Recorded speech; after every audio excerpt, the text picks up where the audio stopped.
तर आपण आज बघणार आहोत ICDS 2025मध्ये जो 14 फेब्रुवारीला जो पेपर झाला होता, तर त्यामध्ये GK साठी कोणते क्वेश्चन्स आलेले होते. तर ही एक रिस्पॉन्स शीट आहे, ती माझी स्वतःची आहे. त्यामुळं तुम्ही पाहू शकता की कोणते आणि कशा प्रकारचे आपल्याला क्वेश्चन्स आलेले होते. तर चला मग आज GK तर मी हे सेशन चालू केलेलं आहे. तर यामध्ये तुम्ही मी या चॅनलवरती टाकणार आहेत सगळे जे पण मला माझ्या रिस्पॉन्स शीटमध्ये ज्या पण प्रकारचे क्वेश्चन्स आलेले होते, तर ते मी सगळे तुम्हाला सांगणार आहे आणि दाखवणार आहेत आणि आपण ते सॉल्व करणार आहोत. तर प्लीज चॅनलवर नवीन असाल तर चॅनलला सबस्क्राईब करा, ठीक आहे. तर GKचा हा फर्स्ट क्वेश्चन आहे बघा. महाराष्ट्राबाबत खालीलपैकी कोणते विधान योग्य आहे? भारताच्या एकूण लोकसंख्येत महाराष्ट्राचे योगदान 9.29% आहे. महाराष्ट्रातील शहरी लोकसंख्येचे प्रमाण राष्ट्रीय सरासरीपेक्षा जास्त आहे. त्यानंतर महाराष्ट्राचे लिंग गुणोत्तर राष्ट्रीय सरासरीपेक्षा जास्त आहे. तर त्याचे पर्याय होते केवळ एक विधान आणि विधान 2 योग्य आहेत. केवळ विधान 2 आणि विधान 3 योग्य आहेत. केवळ विधान 1 आणि विधान 3 योग्य आहेत. सर्व विधाने योग्य आहेत. तर यामध्ये बघा उत्तर आहे केवळ एक विधान आणि 2 विधान योग्य आहेत. म्हणजे फर्स्ट आणि सेकंड नंबरचं विधान करेक्ट आहे. म्हणजे भारताच्या एकूण लोकसंख्येत महाराष्ट्राचे योगदान 9.29% एवढे आहे. ओके. आणि महाराष्ट्रातील शहरी लोकसंख्येचे प्रमाण राष्ट्रीय सरासरीपेक्षा जास्त आहे. आणि हे चुकीचं आहे. महाराष्ट्राचे लिंग गुणोत्तर राष्ट्रीय सरासरीपेक्षा जास्त आहे. तर फर्स्ट आणि सेकंड त्याचं करेक्ट आहे. तर दुसरा क्वेश्चन होता, अनुच्छेद 14 अंतर्गत कायद्यांचे समान संरक्षण या वाक्यांशाचा अर्थ काय आहे?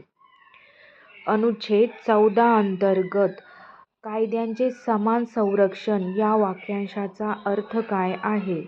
तर अनुच्छेद नंबर 14 वाक्यांचे समान संरक्षण याचा अर्थ काय आहे? तर फर्स्ट आहे संसाधनांचे समान वाटप, समान परिस्थितीत समान वागणूक, केवळ महिला आणि मुलांसाठी संरक्षण, संपत्तीचे समान वाटप. तर समान परिस्थितीत समान वागणूक हा त्याचा अर्थ आहे. क्वेश्चन नंबर 3, 38व्या राष्ट्रीय खेळांसाठी मशालीचे नाव काय होते? 38व्या राष्ट्रीय खेळांसाठी मशालीचे नाव काय होते? ज्योती, अग्निवीर, तेजस्विनी, विजेता. तर तेजस्विनी होते बघा. 38व्या राष्ट्रीय खेळांसाठी मशालीचे नाव तेजस्विनी होते. फोर्थ नंबरचा क्वेश्चन जनगणनेवरती आहे. तर पहा, साल 2011च्या जनगणनेनुसार महाराष्ट्राच्या साक्षरता दराबद्दल खालीलपैकी कोणते विधान योग्य आहे? तर महाराष्ट्राच्या साक्षरता दराबद्दल खालीलपैकी कोणते विधान योग्य आहे? पहिला क्रमांक आहे, साक्षरता दर म्हणजे 5 वर्षांपेक्षा जास्त वयाच्या लोकसंख्येची टक्केवारी मोजली जाते ज्यांना वाचता लिहिता येत नाही. हे तर चुकीचंच आहे. त्यानंतर महाराष्ट्रातील साक्षरता दर राष्ट्रीय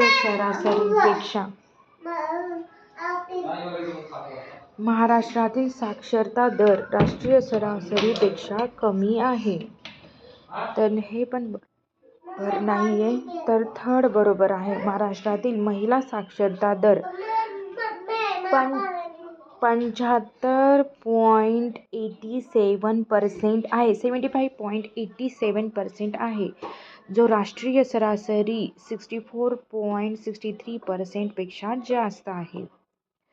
आणि चौथं होतं, नंदुरबार जिल्ह्यातील साक्षरता दर महाराष्ट्रात सर्वाधिक आहे. तर याचं करेक्ट आन्सर आहे महाराष्ट्रातील महिला साक्षरता दर 75.87% आहे, जो राष्ट्रीय सरासरी 64.63% पेक्षा जास्त आहे. ओके. तर 5वा क्वेश्चन्स आहे बघा. वर्ल्ड इकॉनॉमिक सिच्युएशन अँड प्रॉस्पेक्टच्या मते 2024च्या मध्यापर्यंत कोणत्या देशाच्या किंवा खंडाच्या आर्थिक दृष्टिकोनात 2024च्या अपेक्षित वृद्धीपेक्षा 0.2% बिंदूने घसरण झाली असून परिस्थिती बिकट बनली आहे? तर याचं उत्तर आहे आफ्रिका. आफ्रिकाचं वर्ल्ड इकॉनॉमिक सिच्युएशन्स हे खूप म्हणजे चांगलं नाही आहे आणि त्यांचा जो मानवी विकास दर आहे, मानव विकास दर हा खूप कमी आहे. तर त्यामध्ये त्याला म्हणतात ना दरडोई उत्पन्न, त्या मानाने सगळ्यांच्या मानाने आफ्रिकेमध्ये खूप कमी आहे, म्हणून त्याचा आफ्रिका उत्तर आहे. त्यानंतर 6वा क्वेश्चन्स आहे आपला. 2024 या वर्षी प्रसिद्ध झालेल्या राष्ट्रीय गुन्हे नोंद विभागाच्या NCRB 2024च्या वार्षिक अहवालानुसार खालीलपैकी कोणते विधान योग्य आहे? तर बघा, महाराष्ट्रात 2022 या वर्षी भ्रष्टाचाराची 773 प्रकरणे नोंदवली गेली. म्हणजे बघा, भ्रष्टाचाराचे गुन्हे किती झाले ना, त्याबद्दल किती खोलातला क्वेश्चन्स आहे हा. महाराष्ट्रात 2021व्या वर्षी भ्रष्टाचाराची 759 प्रकरणे नोंदवली गेली. महाराष्ट्रात 2020 या वर्षी महाराष्ट्रात 694 प्रकरणे नोंदवली गेली. सलग 3 वर्षे पंजाब आणि महाराष्ट्र ही देशातील सर्वाधिक भ्रष्टाचाराची प्रकरणे असलेली राज्य आहेत. तर त्याचं उत्तर आहे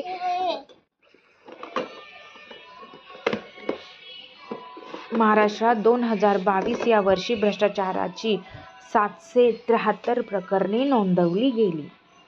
त्यानंतर 7वा क्वेश्चन्स आहे आपला. मूलभूत कर्तव्यांबद्दल खालीलपैकी कोणते विधान सत्य आहे? तर मूलभूत कर्तव्यांबद्दल न्यायालयांद्वारे त्यांची अंमलबजावणी करता येत नाही, हे त्याबद्दल सत्य विधान आहे. त्यानंतर 8वा क्वेश्चन्स आहे आपला. हा तर खूप ट्रिकी क्वेश्चन्स होता आणि क्वेश्चनमध्येच त्याचं आन्सर दडलेलं होतं. बघा, नर्मदा नदीच्या खोऱ्याचे एकूण क्षेत्रफळ 97,410 चौरस किलोमीटर आहे. त्यातील 85,858 चौरस किलोमीटर मध्य प्रदेश चौरस किलोमीटर महाराष्ट्रात आणि 9,894 चौरस किलोमीटर गुजरातेत आहे. इतकं सोपं होतं, म्हणजे पाठ वगैरे काही करायचं नव्हतं. हे 97,410 चौरस किलोमीटर आहे ना, हे एकूण क्षेत्रफळ दिलेलं आहे. त्यातून हे 85,858 आणि 9,894 यांची प्लस करायची आणि ही प्लस यातून मायनस करायची 97,410. त्याचं उत्तर अगदी इझी येत होतं. ते येत होतं 1,658. त्यानंतर 9वा क्वेश्चन्स आहे बघा. कोणत्या मंत्रालयाअंतर्गत 2022-23 या आर्थिक वर्षापासून प्रधानमंत्री जन विकास कार्यक्रमाला PMJVK सुधारित मार्गदर्शक तत्त्वांसह मान्यता देण्यात आली? तर त्याचा उत्तर आहे अल्पसंख्याक व्यवहार मंत्रालय. अल्पसंख्याक व्यवहार मंत्रालय. त्यानंतर आपला 10वा क्वेश्चन्स होता बघा. महाराष्ट्र हे भारतीय द्वीपकल्प केंद्राच्या कोण डॅश आहे? तर महाराष्ट्र हे भारतीय द्वीपकल्प केंद्राच्या उत्तरेला आहे. महाराष्ट्र हे भारतीय द्वीपकल्प केंद्राच्या उत्तरेला आहे. तर हे 10 क्वेश्चन्स आपण पाहिले. उद्याच्या व्हिडिओमध्ये आपण आणखी 10 क्वेश्चन्स बघूया, म्हणजे 20 मार्क्स आपले 20 मार्क्सचे क्वेश्चन्स कंप्लीट, म्हणजे त्या माझ्या एक्झामला आलेले, मागच्या एक्झामला आलेले GKचे क्वेश्चन्स कवर होतील. चला तर मग, जर तुम्ही चॅनलला नवीन असाल तर परत सांगते, चॅनलला सबस्क्राईब करा. पुढची सिरीज आपण याच चॅनलवर टाकणार आहोत.